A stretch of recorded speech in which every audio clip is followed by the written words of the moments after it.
আরজি করের পাশবিক ঘটনাকে কেন্দ্র করে সর্বত্রই বহুস্তরের মানুষ যখন রাস্তায় নেমে প্রতিবাদ করছে, স্বয়ং রাষ্ট্রপতি এই ঘটনার নিন্দে করে অপরাধীদের সত্বর গ্রেপ্তার করার নির্দেশ দিয়েছে, তখন বেশ কিছু আইকনিক সেলিব্রিটি যাদেরকে কোটি কোটি মানুষ সম্মানের সঙ্গে মাথায় করে রেখেছে, তারা তাদের বুদ্ধির পরিচয় দেখিয়েই দিল।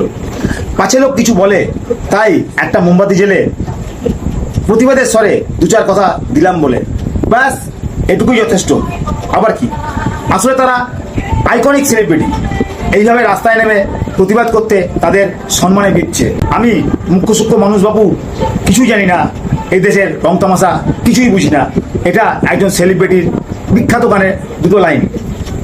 আপনারা এমন কিছু করবেন না যাতে যারা আপনাদেরকে সম্মানের সঙ্গে মাথায় করে রেখেছে তারাই আপনাদেরকে অসম্মানিত করে মাথা থেকে নামিয়ে দেয়, আর আপনাদের ইতিহাস বস্তা বন্ধ হয়ে তলায় চাপা পড়ে যায়।